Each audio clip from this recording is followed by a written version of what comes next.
सांसद राहुल गांधी इन दिनों ब्रिटेन की यात्रा पर हैं। उन्होंने प्रतिष्ठित कैम्ब्रिज यूनिवर्सिटी में छात्रों को संबोधित किया। राहुल ने कहा, मेरे फोन की जासूसी होती है। उन्होंने कहा, मुझे खुफिया अधिकारियों द्वारा बुलाया गया जो कहते हैं कृपया सावधान रहें, आप फोन पर क्या बोलते हैं क्योंकि हम रिकॉर्ड कर रहे हैं।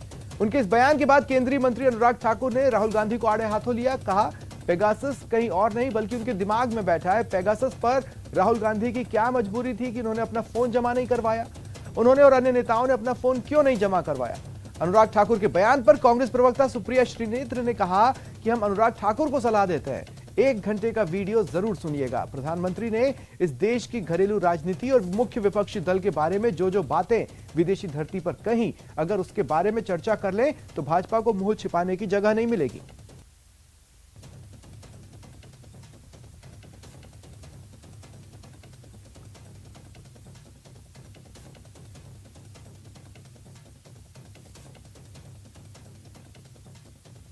कल के नतीजे दिखाते हैं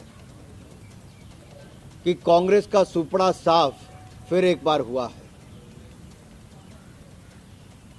और ये रोने धोने का काम राहुल गांधी जी अब विदेशी धरती पे फिर एक बार कर रहे हैं। नतीजे क्या आएंगे उनको पता था और ये पेगासस कहीं और नहीं उनके दिलो दिमाग पर बैठा हुआ है।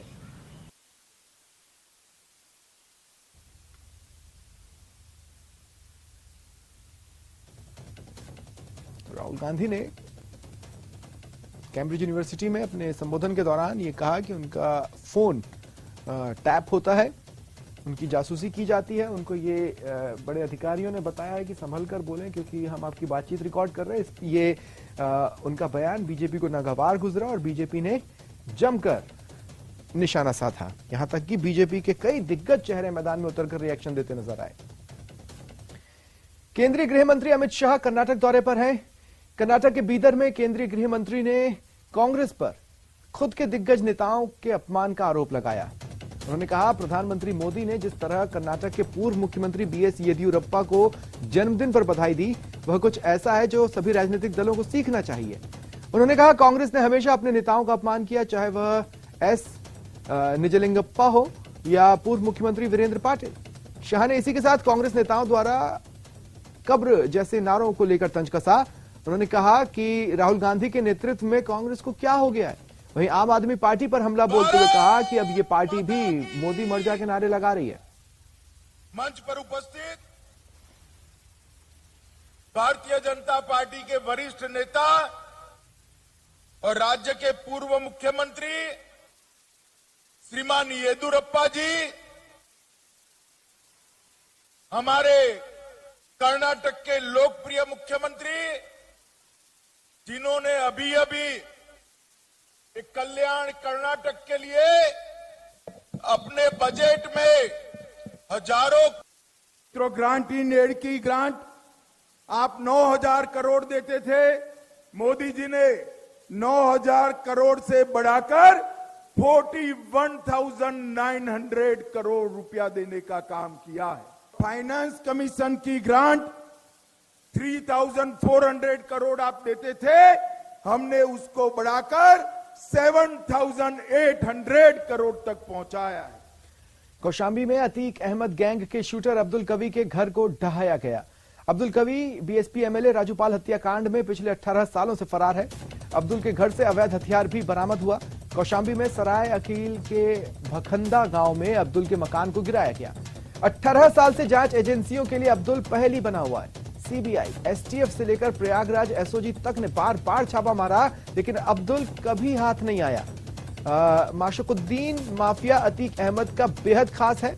यह उसके गुर्गों को फंड उपलब्ध कराता है। कार्रवाई से पूरे इलाके में हड़कंप मचा रहा।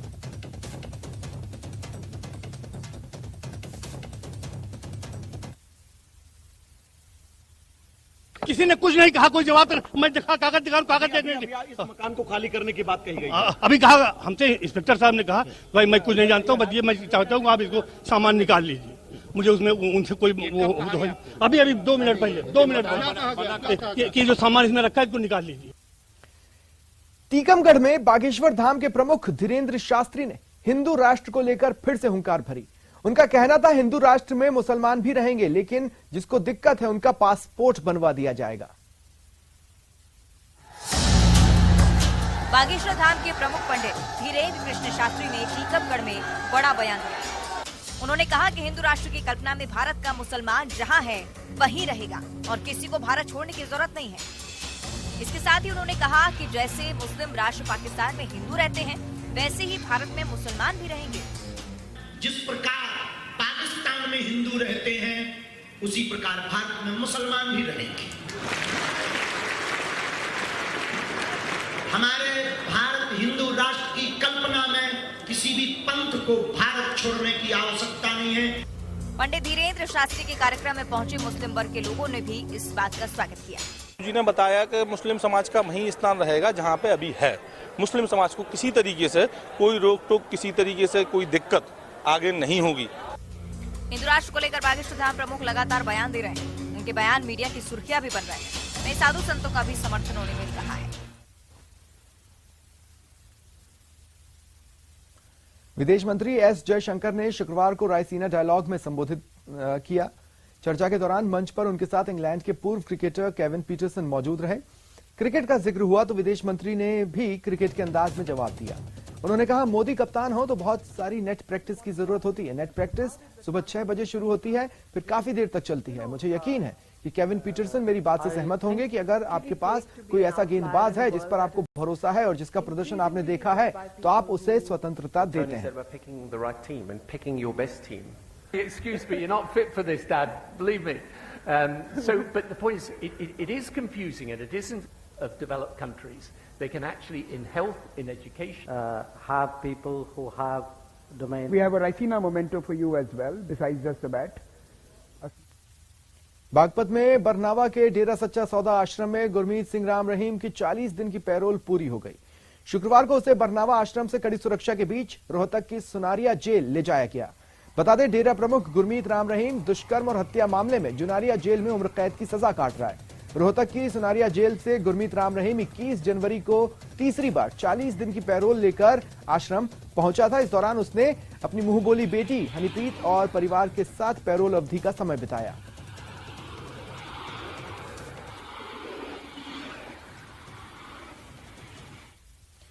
प्रधानमंत्री नरेंद्र मोदी ने आज पोस्ट बजट वेबिनार को संबोधित किया। पीएम मोदी ने कहा, आज का नया भारत नए कार्य संस्कृति के साथ आगे बढ़ रहा है। नए बजट की खूब तारीफ हुई। उन्होंने कहा, देश के लोगों ने इसे बहुत सकारात्मक लिया। अगर पुराना बजट होता तो इस तरह के वेबिनार के बारे में कोई नहीं सोचता। प्रधानमंत्री ने आगे कहा कि जो लक्ष्य बजट में तय किए गए हैं उन्हें प्राप्त करने में यह वेबिनार उत्प्रेरक की तरह काम करता है।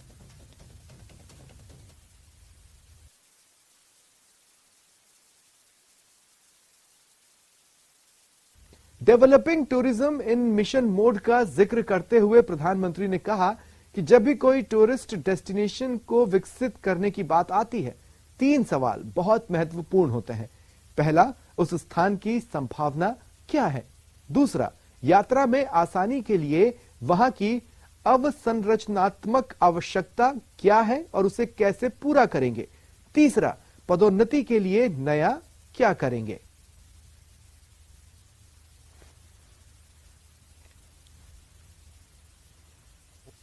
हमारी सरकार बजट के पहले भी और बजट के बाद भी हर स्टेक होल्डर के साथ विस्तार से चर्चा करती है, उनको साथ लेकर के चलने का प्रयास करती है। बजट का मैक्सिमम आउटकम कैसे आए,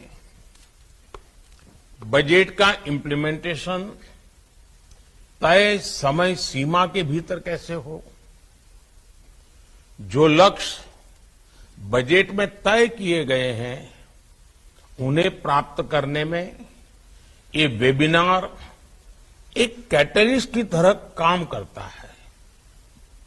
आप भी जानते हैं कि मुझे हेड ऑफ द गवर्नमेंट के तौर पर काम करते हुए 20 साल से भी अधिक समय का अनुभव रहा है। मेघालय में नेशनल पीपल्स पार्टी एनपीपी एक बार फिर से सरकार बनाने जा रही है। भारतीय जनता पार्टी ने उसे अपना समर्थन दे दिया है। मुख्यमंत्री कोनराड के संगमा ने आज राज्यपाल को अपना इस्तीफा सौंपा और नई सरकार बनाने का दावा पेश किया। कोनराड के संगमा ने कहा कि भाजपा ने हमें अपना औपचारिक समर्थन दिया है, हम राज्यपाल से मिलेंगे, उनसे अनुरोध करेंगे कि वह हमें बुलाएं और सरकार बनाने के लिए एनपीपी को आमंत्रित करें। भाजपा और अन्य राजनीतिक दलों ने अपना समर्थन दिया है, हमारे पास सरकार बनाने के लिए संख्या है। कोनराड संगमा ने कहा, हमें सूचित किया गया है कि केंद्रीय गृह मंत्री अमित शाह और शायद पीएम मोदी शपथ ग्रहण समारोह में शामिल होंगे। हम पीएमओ से पुष्टि की प्रतीक्षा कर रहे हैं। As soon as all the MLAs, because the problem is, as I said, the results just came out yesterday. So a lot of the MLAs have just come on the constituencies. Sir नीचे आ जाइए sir को मिल जाएगा.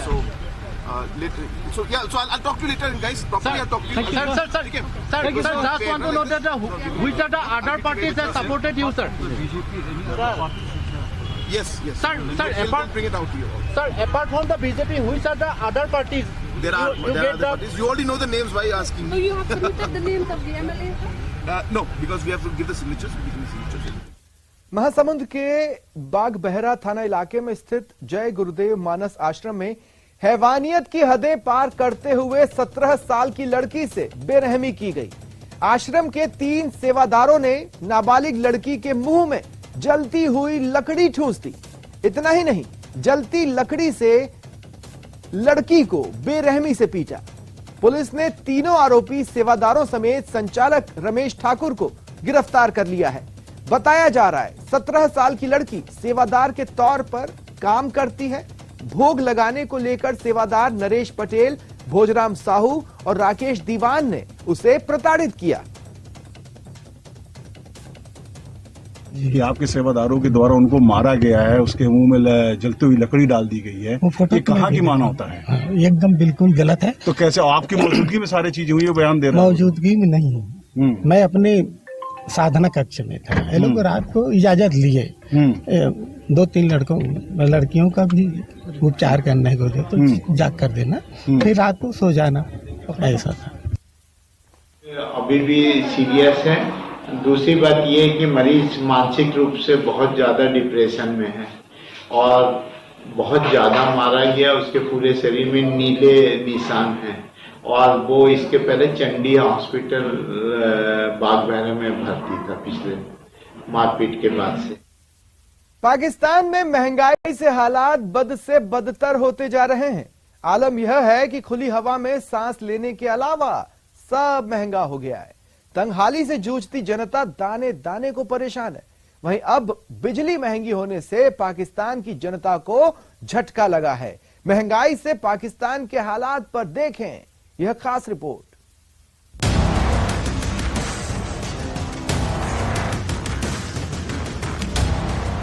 पाकिस्तान की जनता को एक और झटका।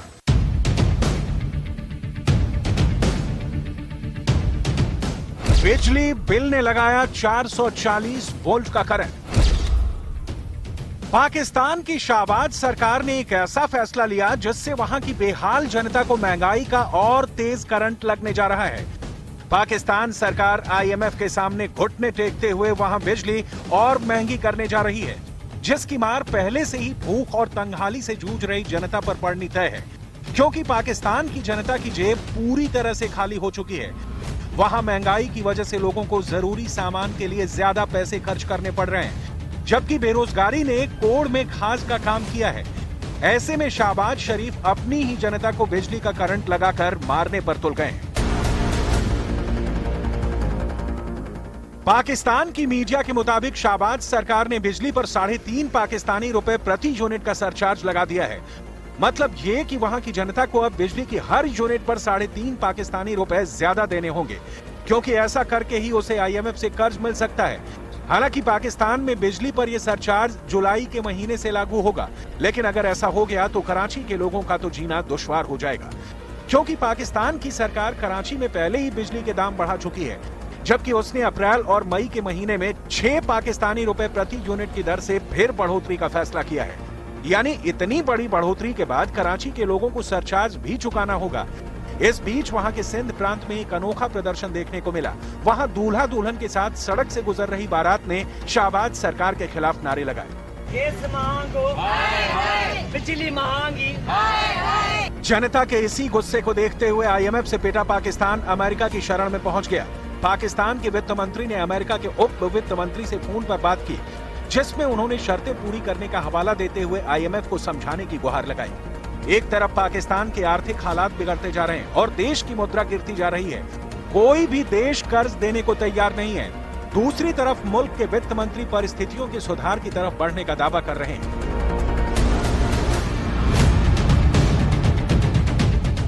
पाकिस्तान के वित्त मंत्री इशाक डार ने गुरुवार को कहा कि पाकिस्तान अगले हफ्ते अंतर्राष्ट्रीय मुद्रा कोष के साथ एक स्टाफ लेवल एग्रीमेंट पर साइन करेगा। क्योंकि IMF से बातचीत अपने अंतिम चरण में है, उनका ये बयान तब आया है जब पाकिस्तानी रुपया डॉलर के मुकाबले 285.09 के ऐतिहासिक निचले स्तर पर पहुंच गया है।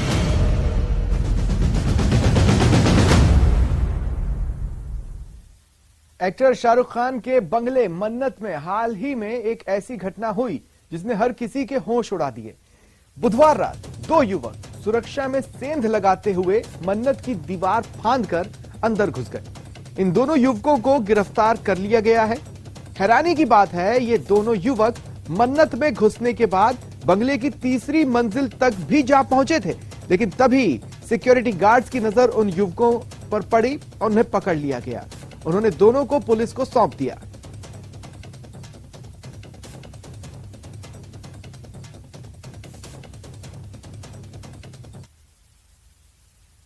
इंग्लैंड क्रिकेट टीम के पूर्व कप्तान केविन पीटरसन ने दिल्ली में केंद्रीय गृह मंत्री अमित शाह से मुलाकात की और जमकर तारीफ की। पीटरसन ने कहा, अमित शाह से अच्छी मुलाकात हुई, उनका व्यक्तित्व प्रेरणादायक है। मुलाकात की तस्वीरें ट्विटर पर शेयर करते हुए उन्होंने कैप्शन में लिखा, आज सुबह इतने शानदार स्वागत के लिए धन्यवाद।